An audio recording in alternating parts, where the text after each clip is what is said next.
his road to 81. Here is a lesson that every leader must learn. Are you a leader? You have subordinates. You have people under you. You're a church leader. You're a church worker. Or you work in a secular environment. Here is something you need to learn. Leaders that oppress their subordinates. Hear this. Oppression of workers under them. Oppression of workers under the leaders. Now you'll find that when I was in school, I was never senior prefect.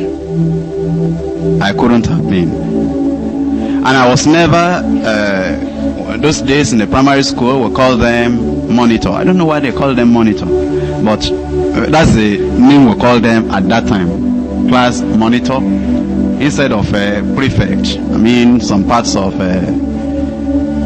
primary school. But you know, I was never a monitor or janitor or prefect or president or anything. I was just a student. But do you know that? Just thinking back, and I think back a lot, that's how I learn. I have to look at life, analyze life, and bring everything back together again. You know, I remember the prefects and monitors in the primary school. I didn't see any of them succeeding. Yes, they were neat, and whenever they came to, you know, the student assembly, and they stood while the teachers were lining up, and they stood before them, beside them, you will see that by the posture and appearance is good. This is the monitor. And when he goes around the school compound, finds any of us in the lavatory, and will say, all of you there, come out. Or when they had a law in the primary school, never speak vernacular, always speak English, a law I broke every day in the school. You know, when they have their paper in their hand, and they will say, I catch you again, William, you have spoken vernacular. I will say, write the name there. You know. But you know, I watch all those prefects and monitors. They didn't pass their exams. I came to secondary school, and I found again that senior prefect, neat, tall, the personality was wonderful.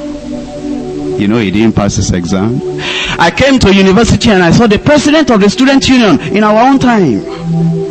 And all those people, one by one, look at their lives.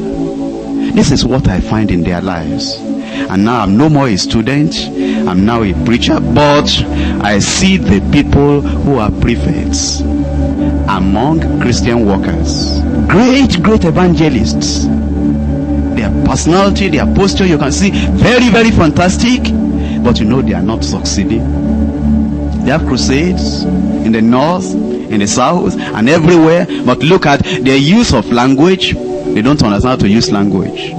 Communication, they don't understand. Interpersonal relationship, they don't understand. Even the preaching is only money they want to collect. And you see them all over life. Learn from life, like I learn from life. I really sit down and I think, and I try to learn from life.